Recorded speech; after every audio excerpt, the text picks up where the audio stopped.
Chair of the Public Safety and Justice Committee, along with Mike Wasserman, who is the Vice Chair of this committee. I want to welcome everybody back from what I hope was at least a somewhat slower and relaxing July. It was around here.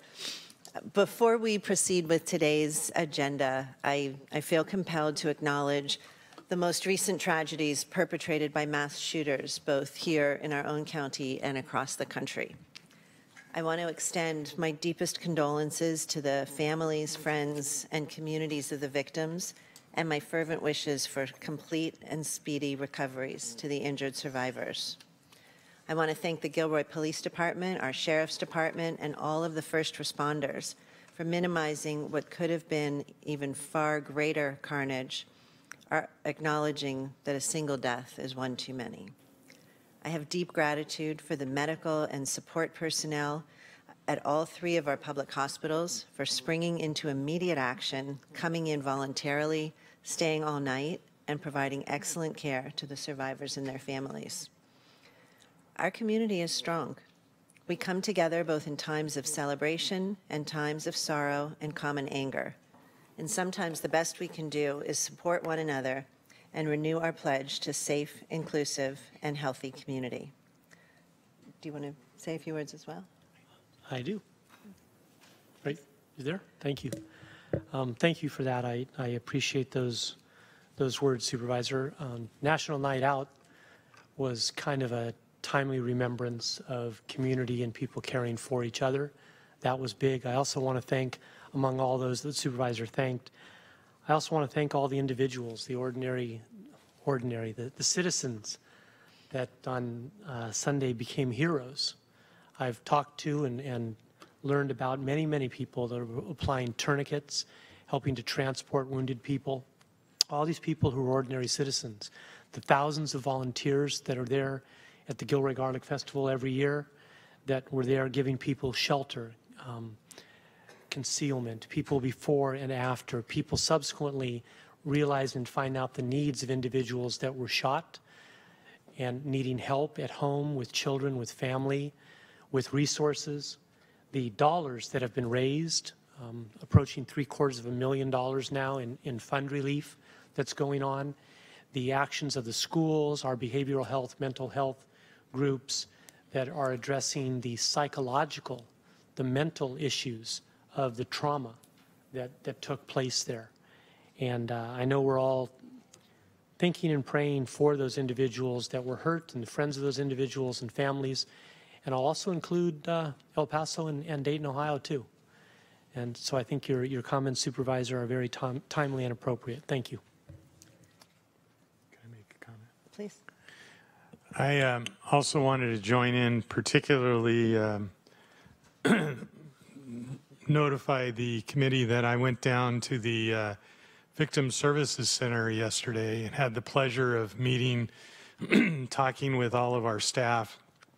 And it was an amazing effort that's currently going on. Casey, has it been like 800 people that you've seen or something like that, 800 victims? By the end of the day, likely yes, and that's not including everybody who's just been committing for vehicle reunification, but through just our Victim Services Unit, which is based in the DA's office, by the end of the day, just that team will be about 725. Right. So we have the Victim Services Unit from the DA's office, which is a multidisciplinary task force that can direct victims to multiple services. We have on-site behavioral health for counseling. We have the FBI's Victim Services Unit, which does a separate component of that service, particularly property returns for the individuals who left property on the site when they had to evacuate rapidly. We've also got Red Cross and social services, and it's all being done at 350 West 6th Street, which is right next to the Gilroy Library. And the library staff is cooperating very well. And you know that if there's 700 or 800 victims that have come in since the event. There are thousands in the community that have been affected that just haven't made it in yet. And I just am amazed and very thankful to everybody who I met yesterday and all the people that have been volunteering over the weeks since the event. And this services center is going to be going on until the need is no longer there. So thank you very much. I just wanted to acknowledge you in public. Thank you. I'd like to ask that we observe a moment of silence, but before doing that, I want to make space for anybody else that wanted to say a couple of brief words. If not, a moment to think about the victims in Gilroy and El Paso and Dayton.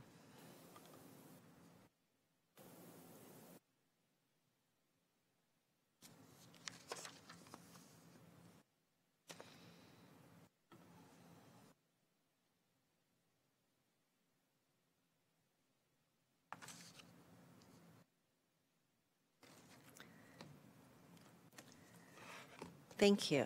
Could I ask everyone who is at the dais to introduce themselves, and then we will move ahead with the meeting? Good afternoon, Dr. Jordan, Medical Examiner, Coroner's Office. Hi, good afternoon. Laura Garnett, Chief Probation Officer. Good afternoon, Molly O'Neill, Public Defender. Good afternoon, Michael Doty, Assistant Sheriff, sitting in for Sheriff Lori Smith. Good afternoon, Matthew Fisk, Interim Director of Pretrial Services. Good afternoon, Ted Zahner, Assistant Presiding Judge. Jeff Smith, County Executive. Miguel Marquez, Chief Operating Officer. Douglas Press, Assistant County Counsel. Martha Wapinski, Deputy County Executive. Sylvia Perez McDonald, Director, Independent Defense Counsel Office. Thank you so much. And in continuing in a slightly different form today as well, before we take public comment, I'd like to ask for an update from the Office of the District Attorney on the ongoing shooting investigation. And who do we have to present that?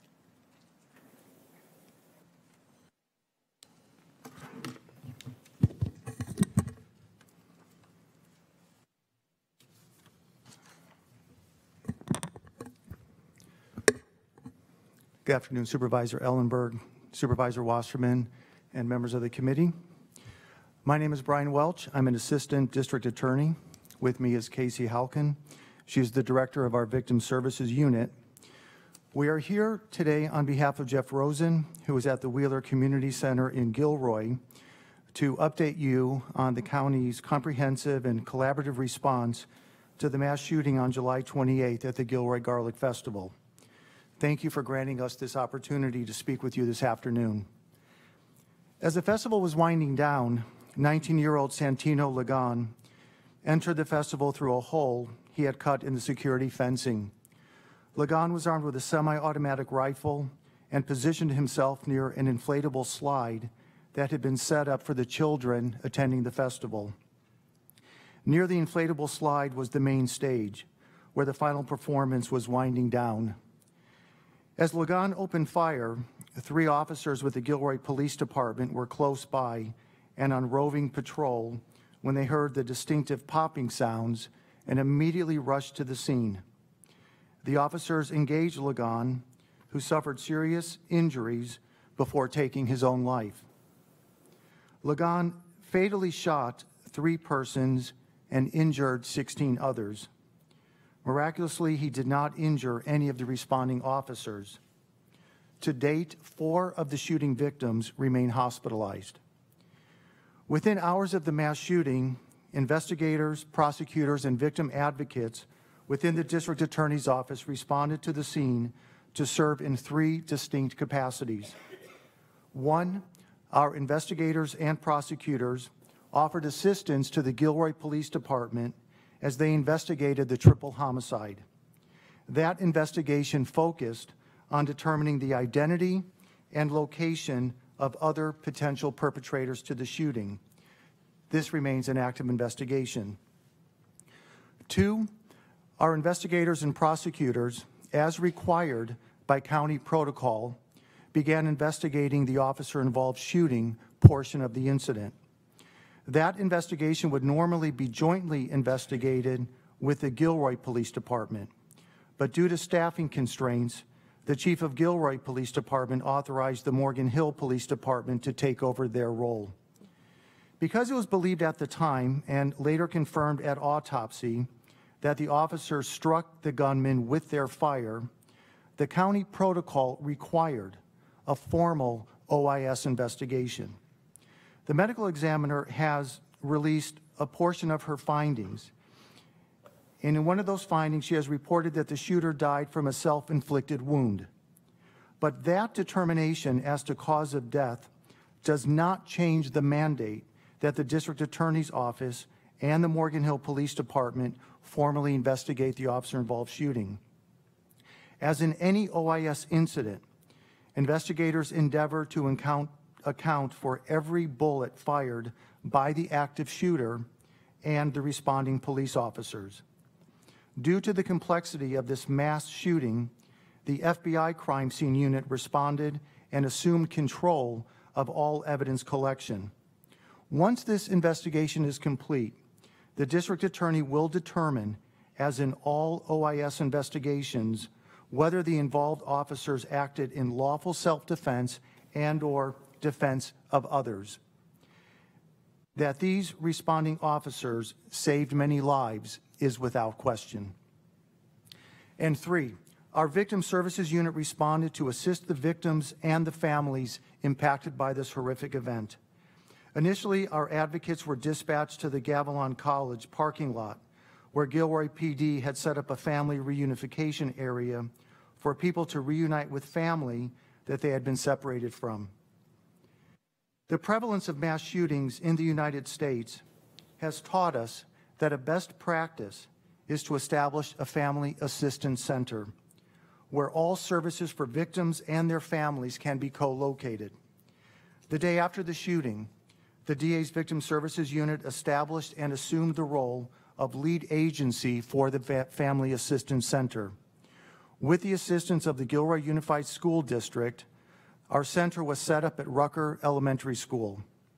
Earlier this week, the center was moved to the Gilroy Library Complex, and the center will be open until tomorrow evening. Casey Halkin is a statewide expert in providing services to victims after mass shootings, and she was instrumental in setting up and operating our center. Good afternoon. First of all, I'll give you a little bit of an overview of some of the services that we've provided, but I'm happy to take any questions if you would like more information about how we are serving crime victims and their families in Gilroy.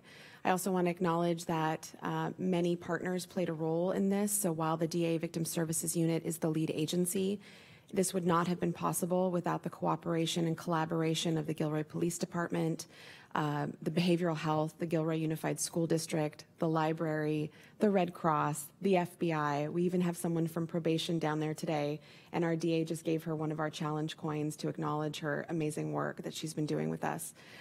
So it truly has been a collaborative effort, and I'm sure Dr. Smith could confirm this from his visit. I just left there about an hour ago, and on the back of a tragedy, what we're finding is resiliency to a degree that I don't think many of us could have counted on, and it's incredible to witness. So we are considering a victim anyone who was present at the time or had a family member that was present at the time. We are providing ongoing victim services to include crisis counseling and peer counseling through the Victim Services Unit, ongoing professional counseling services through behavioral health, supportive services through the Red Cross, through the Victim Compensation Program, and we've had representatives from Sacramento join us from the office, the California Office of Emergency Services, and also from the Victim Compensation Board. We're processing now over 400 claims, which we've already had entered into the system, and we're beginning to pay bills for funeral burial expenses, medical expenses, counseling expenses. We're working collaboratively with the VMC hospital system to hold bills back from victims so they're not doubly traumatized by receiving bills in the mail. So those are all being routed directly to me for payment, so we can avoid that sort of level of panic. We've also sent advocates to hospitals to meet with families. We've sent them to home visits. So we do have the Family Assistance Center to help victims, but we are meeting victims where they're at. Anecdotally, I can tell you there are many people who are afraid. We have a 14-year-old victim who will not leave her home, and we've had to send somebody to meet with her. We have a mother who is due to deliver in 2 or 3 weeks. She was present at the event with her child, and we are going to be sending people into Watsonville, which is outside of our county, to provide services to her and her family. Behavioral health has provided one-on-one services.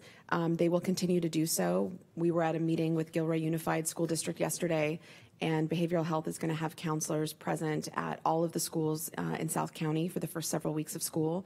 Victim Services will be partnering with behavioral health and also nonprofit partners to provide training on psychological first aid to some of our teachers who we expect will have vicarious trauma of their own because many of them live in the community. For those of you who've attended the Garlic Festival, and I've been going for decades now with my family, it's a huge event for teenagers to volunteer at. So we expect a lot of vicarious trauma for our children and for the teachers who will be caring for them. FBI Victim Services has been a critical partner. They have been fantastic to work with, very hands-on in returning property and providing warm handoff and smooth transition of victims that are seeking FBI services to our office so we can provide the ongoing support. We are the local agency, so the FBI will be leaving this weekend and turning over operations, but we as the local victim witness agency will continue supporting these victims for as long as they need. I also would like to acknowledge and just let you know that we have had collaborative, there's a mutual aid group in the Bay Area for victim witness agencies, and we've had advocates join our office from Monterey, Alameda, and San Mateo to help us provide services. And our district attorney has made personal calls to those DA's offices to thank the electeds for loaning their staff to us because they're doing it on their dime and allowing them to be here to help us in our time of need. And that speaks volumes about the collaboration in the Bay. Additionally, some of you who are on this panel will know Victim Services didn't always exist in the county. We were not a county program 5 years ago. And I led the program then, I lead the program now. And what I can tell you is that the response of this magnitude would not have been possible if we were a standalone agency. Anecdotally, I can tell you about cooperation with the water department, the roads department, the fire department, the fiscal department, the CEO's office. Almost every department in this county we have contacted and asked to help. And because we are a county program, because we have county relationships, that has been a fundamental part of our success. So for those of you that helped shepherd Victim Services into the county, it continues to be an excellent decision. So thank you for that. Also, Victim Services is focused on the operational lead of the services provided to victims, but the community prosecution team has been the operational lead of the facility. As you know, we have a community prosecution unit, and those district attorneys have been fundamentally strategic and important, and they're working 16-hour days to make sure that we have locations to set up these services in, that we have air conditioned to cool down the victims, that we have food on the table, water in the fridge, and our community prosecutors have those relationships in every area of the county, and that has been indispensable when it comes to running something like a family assistance center, which basically is like planning a wedding in 24 hours. You have to set up shop, you have to have food, you have to have space, tables, chairs, people, bodies, and you do it every day for 16-hour days. I think one of the most inspirational parts of this for me, and I apologize if I get teared up, it's been a long couple of weeks. We've had office specialists, legal secretaries, legal clerks coming to the Family Assistance Center to be our greeters, to get us water, to cover our lobby, to cover our phones. This has not been just Victim Services. I was asked by a reporter what I would say to people who are afraid. And I said, what I would say is that what Mr. Rogers said, look for the helpers. There was one shooter, and there are 1,000 people, if not more, who have mobilized to support the victims. And in this county, I think that will always be the case. And it's incredibly, so grateful to work here. And I'm incredibly proud of the collaboration we've had. So I just, I'm happy to answer your questions if you'd like. I apologize for getting a little emotional. But we have served By the end of the day, at least through victim services, it'll likely be around 725 victims. We will continue to keep our hotline functional and open and accessible as long as is needed. We will continue to provide services to these victims as long as is needed. And if at any point you need updates or information, we'd be happy to answer your questions. Casey and Brian, thank you so much for this report, for your work, for the thousands of people that are working alongside of both of you. Does anyone want to ask any questions? Okay. Thank you again very much. Thank you. We're now going to go to our regularly scheduled programming and move on to public comment. This portion of the agenda is set aside for members of the public wishing to speak or submit a written comment on items not on the agenda. Can I confirm with the clerk that I've got all of the speaker cards? Great, thank you. So we have two speakers under public comment, Ted Scarlett and Scott Largent. Come on up, please.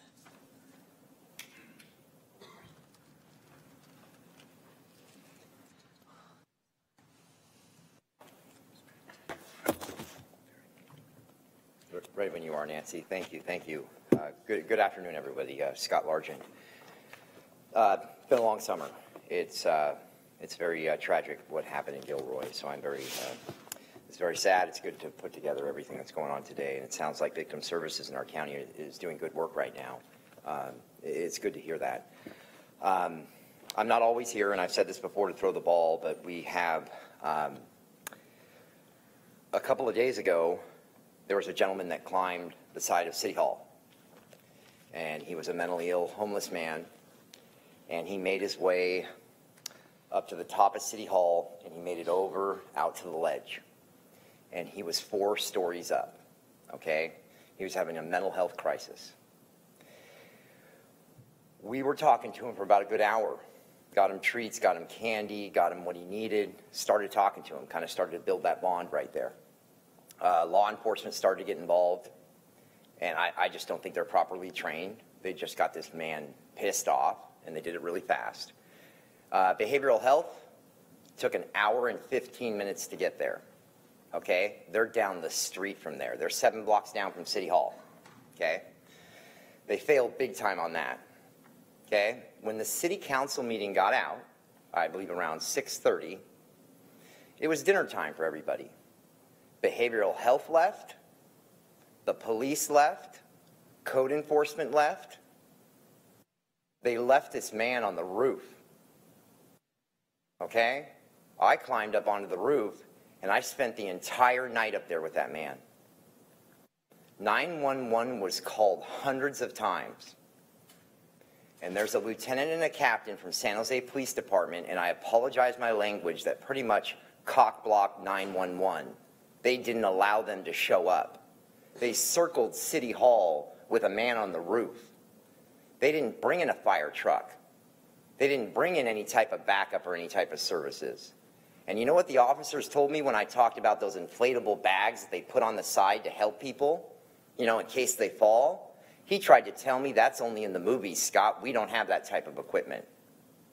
If it was a rich white woman standing up on that ledge, the entire cavalry would be out there, okay? I opened up an investigation with the IPA, okay? They are bringing in an outside investigation firm for this right now. The city charter states that if it's the police chief or the deputy chiefs that have ordered this, they get investigated. And I'm asking for the county to do the same thing. Investigate your behavioral health department. Do something about what San Jose PD has done. And I bring this up a lot. They are eliminating the homeless in our community right now, and they are not helping them. And that is proof right there what happened to that man. And please find where he's at. Mr. Scarlett. Good afternoon to all of you. My name is Ted Scarlett. And Supervisor Ellenberg, I apologize. Thank you for your words today. It's extra difficult to speak before you today as a survivor of attempted murder myself. And however, I would also like to mention that there were 4 more victims of violence yesterday in Los Angeles by a knife attack. We have a mental health crisis. The next subject, as I spoke before you previously, I'm very concerned about the district attorney and the custom and practice of prosecuting or continuing to prosecute people that he knows are innocent. The evidence shows they're innocent.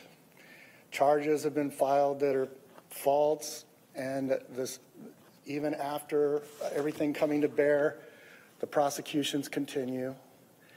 Myself, for now 4.5 years, I'm charged with a crime that I've been to more than 20 lawyers that tell me it's not a crime. The actions of the district attorney and his deputies are outrageous. They've presented me with an extortion offer. When I called it that and told them I was going to complain, they said if I complained, they would put more charges on me. The public defender's office failed me. They failed to protect my constitutional rights. And 14 months into this ordeal, I finally succumbed to a heart attack and had to have emergency surgery to save my life. Not one person should be subjected to retaliation from the district attorney for exercising their constitutional rights. But this is going on rampant. And I told you no one is safe. You people are not safe. Your families are not safe. And now Sheriff Lori Smith is not safe. Sheriff Lori Smith is primary position on an oath of office to protect constitutional rights.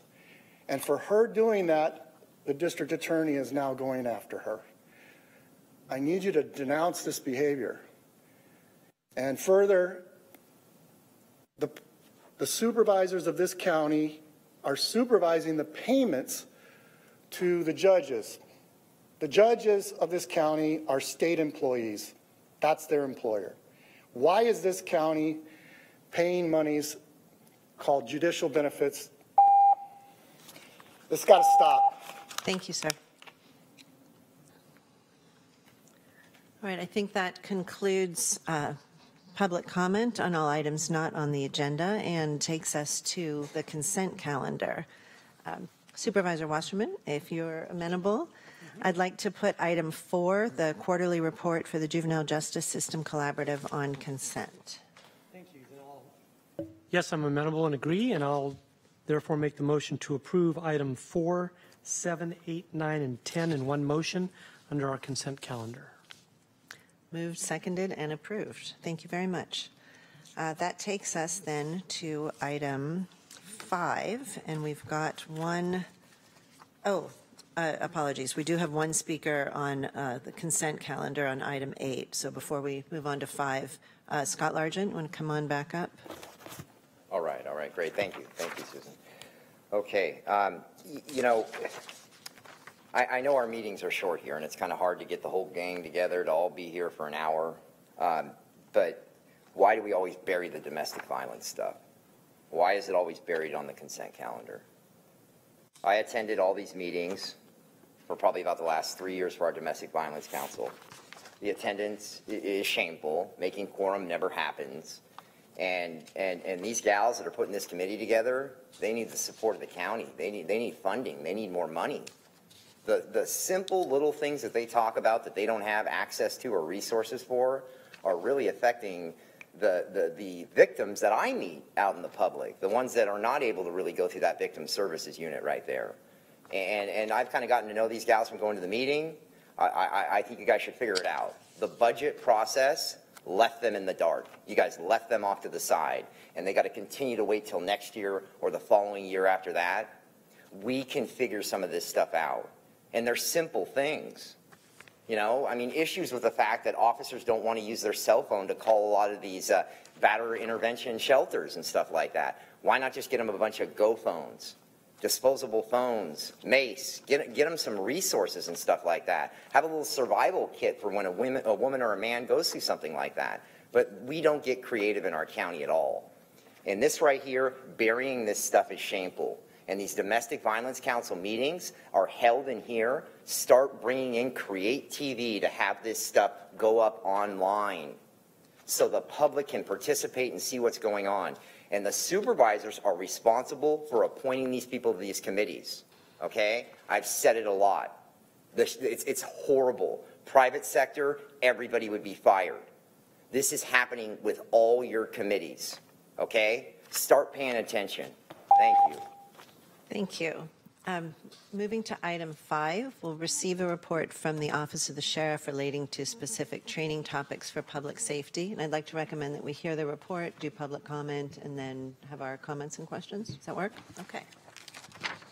Chair Ellenberg, if I can start off, Assistant Sheriff Doty. Chair Ellenberg and members of the committee, Sheriff Smith apologizes for her absence. She had a pre-scheduled vacation that conflicted with this afternoon's meeting.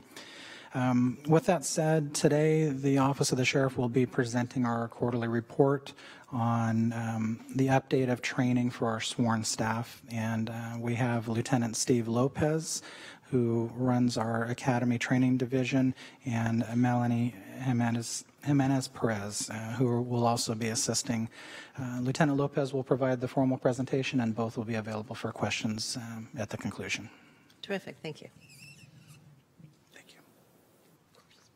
All right, there it is. Good afternoon. I am Lieutenant Steve Lopez. Thanks for having me. The Training and Compliance Unit is responsible for all Office of the Sheriff training for both the custody and enforcement bureaus for both sworn and civilian staff.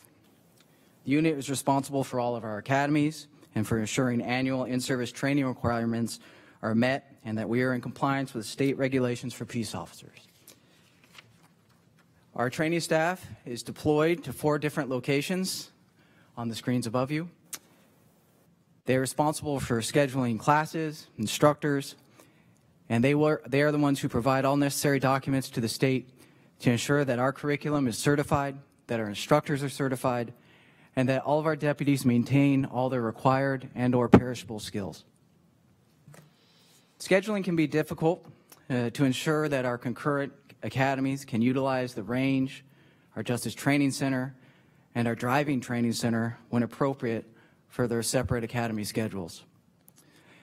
Historically, we have run 2 enforcement academies annually with a target size of approximately 30 recruits.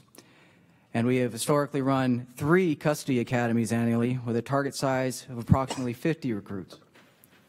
To accomplish this, we've had to place 8 recruit training officers on loan to the academy full-time to ensure that we meet our targets. The training unit and personnel are working to hire ahead of potential retirements. To help with this, we are increasing the number of academies offered annually to 3 academies for both enforcement and custody bureaus, so from 2 to 3 for enforcement. We will work with the County Executive's Office and through the upcoming staffing studies to ensure that the proper resources are met to meet these targets. The current slide demonstrates changes during this reporting quarter. A new training that we added this quarter was the surveillance and technology use policy for all of our sworn staff. This is a 1-hour course we developed for every deputy to ensure that they have received all the policies for their bureau, as well as the county ordinance. We have completed scheduling out this training, and all sworn personnel will have been trained in this surveillance and technology use policy by September of this year. This training is going to be ongoing. In previous reports, we've outlined the impact the consent decrees in the custody setting have affected and how they have affected our training schedule. As we make changes to our different policies and procedures, we have to update this training. We must train to these new policies and procedures. We have approximately 1,300 employees who continually complete their annual training. All of those who are required to and do carry a firearm must qualify at our range facilities every 6 months. We do our best to ensure that we meet all the competing priorities, and we are pleased to communicate to you that we have nearly completed our mindfulness training for in-service personnel, and it was well received and very well evaluated by both of our bureaus. Thank you. We'll take any questions now. Oh, that's excellent.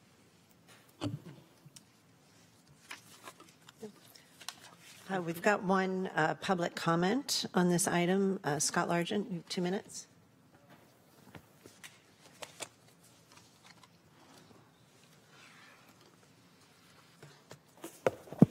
Thank you, everybody. You know, seeing this type of stuff, this is impressive right here. I compare it to San Jose PD when I go to city council meetings and they have items on there for public safety or police. There's nothing ever on there. There's nothing ever like this at a city council meeting. So under Lori Smith's leadership, it seems like we're getting a lot of stuff done right here and we're catching up with things. And this is impressive to see. That's not happening under Garcia's leadership.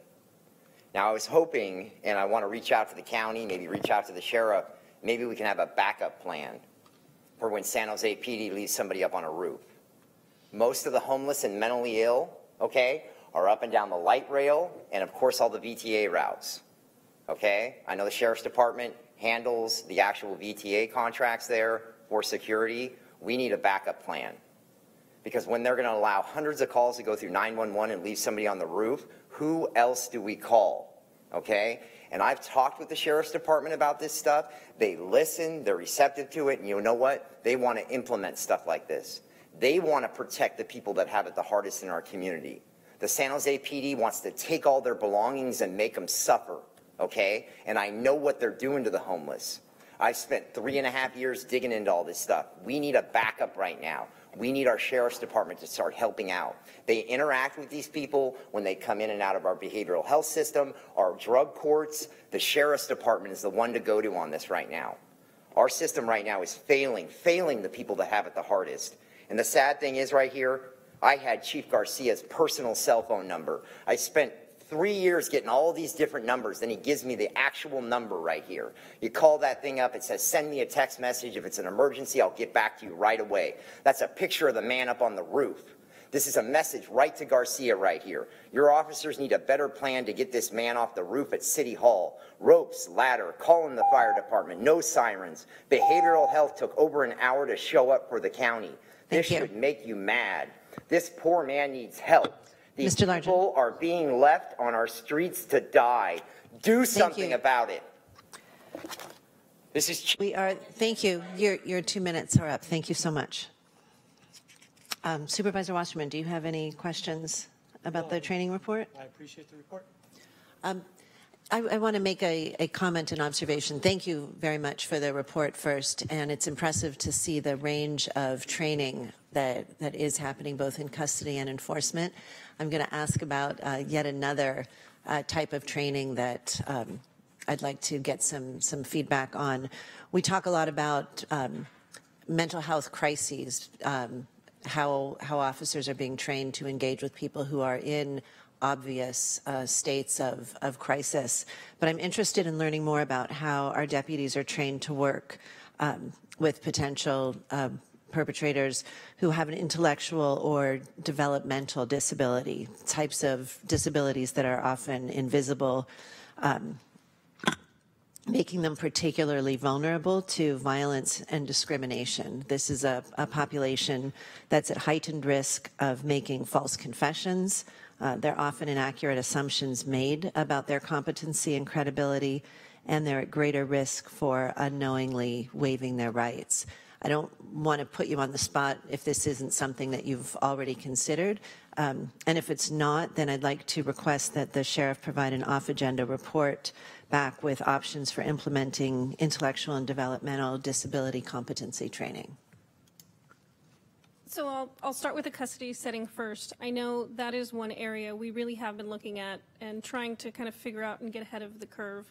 We've kind of started some talks with County Council, for starters. Everything is kind of involved in the consent decree discussions and to figure out how to get more specific training and working with our partners in custody health to ensure that they have the tools as well to identify those inmates. But we recognize that they're at a heightened risk of being victimized, so we do partner them with our multi-support deputies when they've been identified by custody health services to monitor what's going on, and they work hand in hand as teams to make sure when they're housed that it's the correct setting, and they're continuing to participate in daily activities in the custody setting. If they're not, we make another mental health referral. There's more going on. And I know Lieutenant Lopez can speak more to, in the enforcement side, the de-escalation efforts that we've taken to really take the space and our other resources that are available.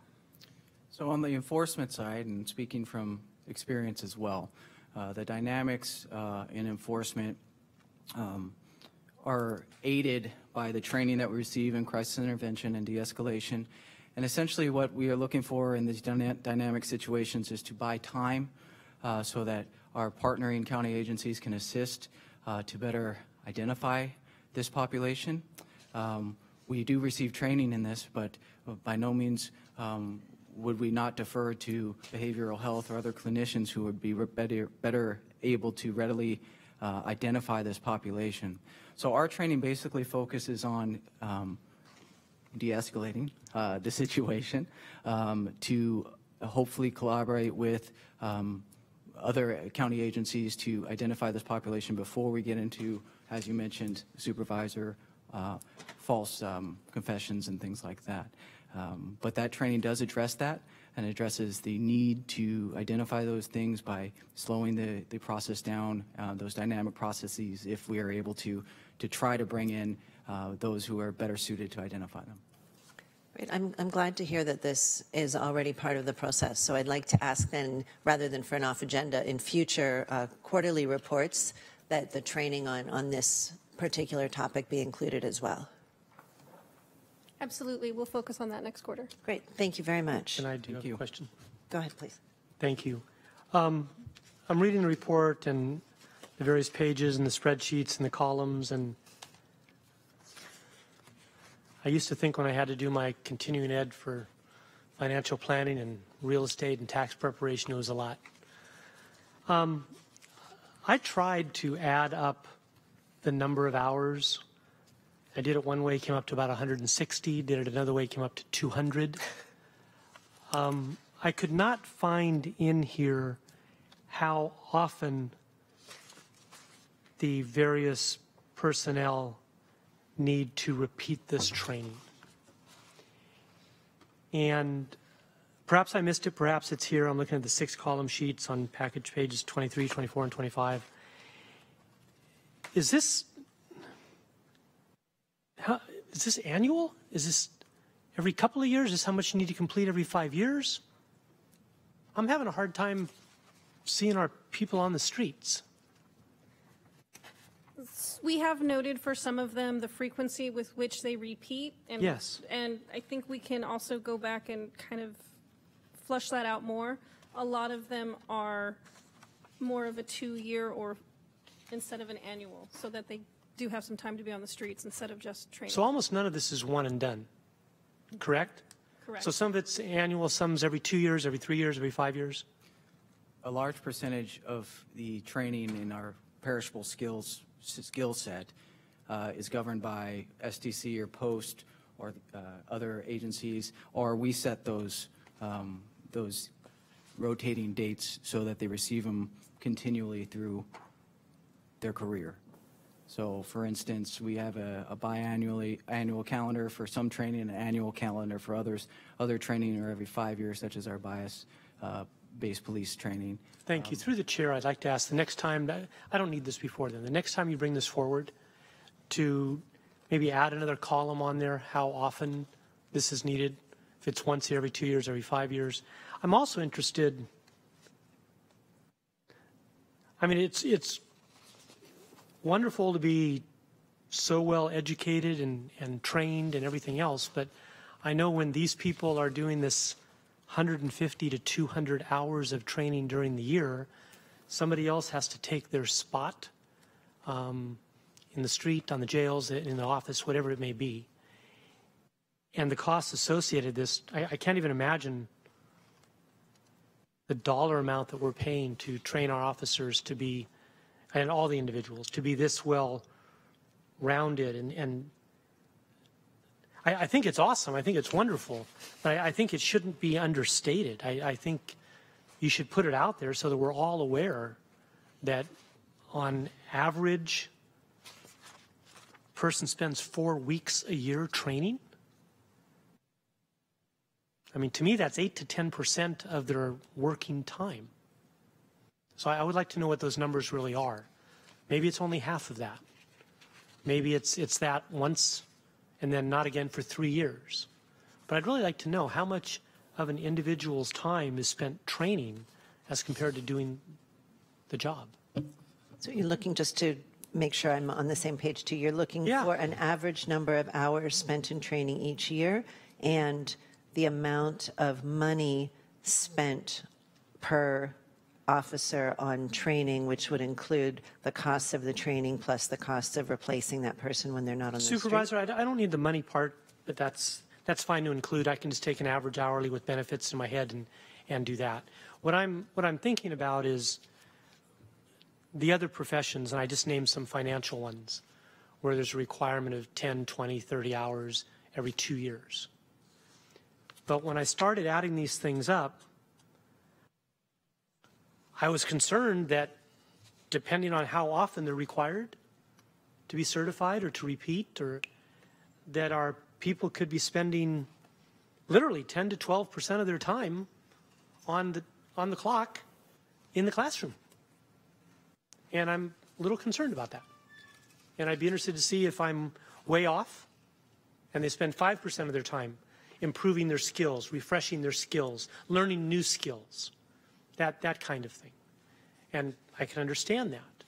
But I'm sure the public would want our people out there as much as possible too. So it's kind of that. And whatever you bring back, I'm sure will be very enlightening and educational for me. I'm sure Supervisor Ellenberg as well. I appreciate it. I'd like to learn more about what our commitment to all this really is. Thank you.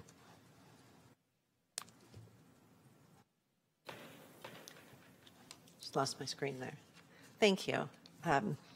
Moving on to item 6 right now. We're going to receive a report from Pretrial Services Annual Population Trend, and I want to just take a quick moment to note that we no longer have Aaron Johnson with us. He really was a tremendous asset as our Director of Pretrial Services, and I'm excited to introduce and welcome Matthew Fisk, who I'm sure will be equally outstanding. Good afternoon, Chair Ellenberg, and Supervisor Wasserman, members of the committee and the community. I'd like to echo what you said, Supervisor Ellenberg, about Aaron Johnson. He is excellent. Texas needs his services. He's actually a very well-known influence on the national level. And I've been able to work in this role for about 2.5 weeks, and each day I'm surprised by the innovative work that the staff, all of the people at this table and the organizations they represent, and of course Mr. Johnson have put together. A couple of years ago I got to work as part of the bail and release work group, and so it's fun to come back and see how much progress has been made. I'd like to take 5 minutes or less and just present three key successes and one current challenge that we're experiencing. If you could go to slide 3, please.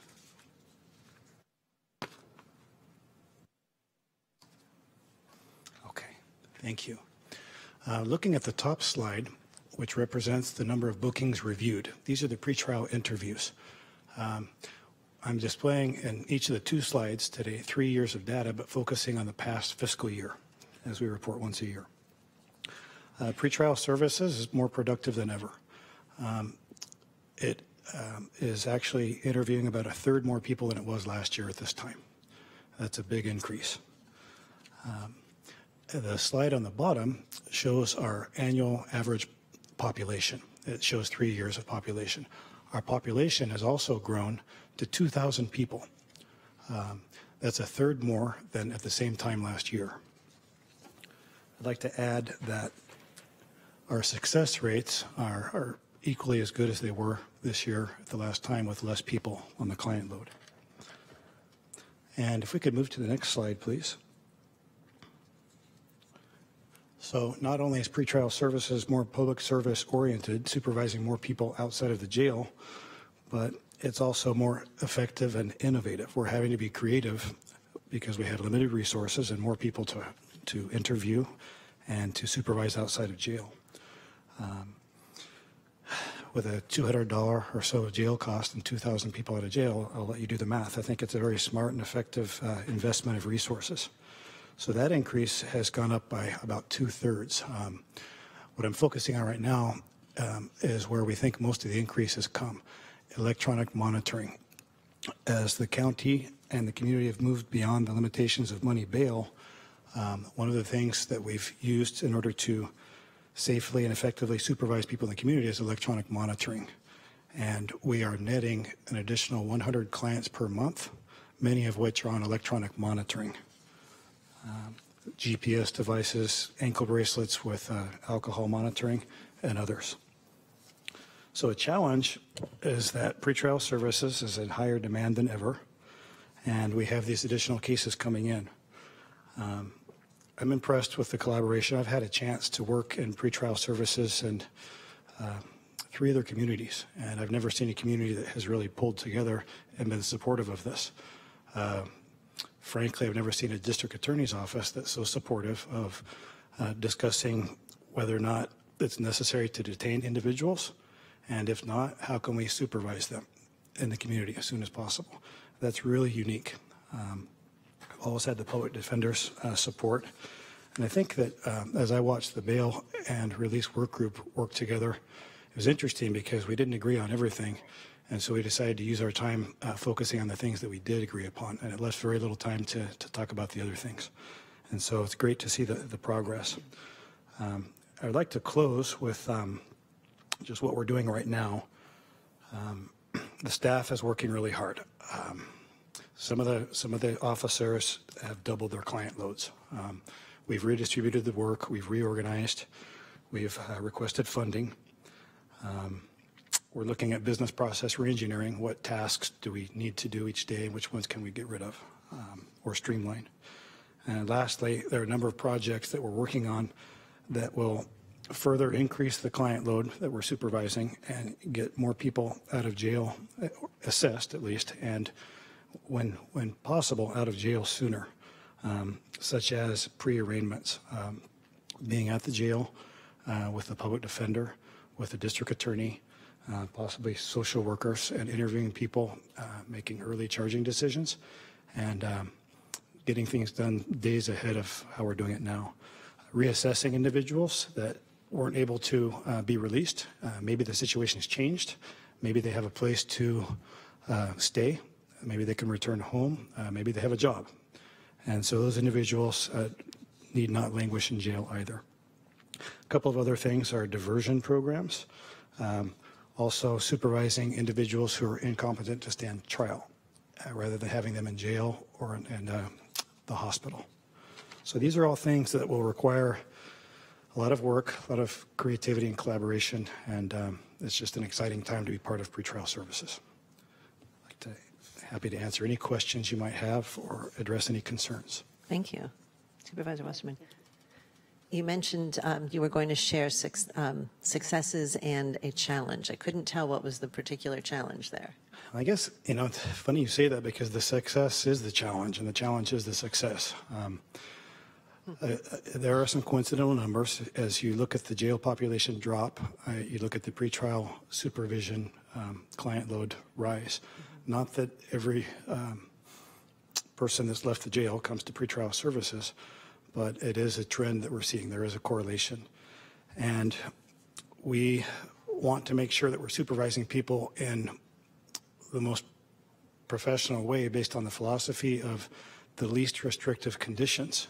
Most of the individuals we supervise are not yet convicted. And so ankle bracelets can be very restrictive. In a sense, we're detaining them a lot by having those controls on them. We want to be sensitive to their needs, their families. We try not to have them report to the office more frequently than they need to, and obligations like that. So at this time, I would say our biggest challenge is to really revisit all of the things that we're doing and make sure that we are on focus with our mission and can account for the upcoming endeavors with our staffing and the tools that we have. Thank you. I think your office is doing really incredibly exciting and important work, and I'm proud of where our county is and where we are continuing to move in diversionary programs. So thank you very much. Thank you. Any other comments on that? And no public comment, correct? All right. Before we adjourn, I just want to take a quick second to note each month during this my first year here, I've been reporting out on the public safety and justice related self-education I do in between meetings. And between last meeting and this, I had the opportunity to tour the reentry center and really got a good sense and got to talk to some of the clients that were there about the kind of work that's being done, and the efficiency with which people are moving through was impressive. And I also want to note that the National Night Out, I thought, even particularly given the week that it was, and there was concern about events being canceled and being smaller, the ones that I went to were well attended. Lots of law enforcement was present, not so much patrolling visibly as visiting and engaging with neighbors, as well as the community prosecutors, firefighters, and that really was wonderful to see. I think that that's an incredibly vital program for all of our communities. I would advocate for seeing it maybe more than once a year. I realize it's a national program, but it's just, I think it's really an essential community builder.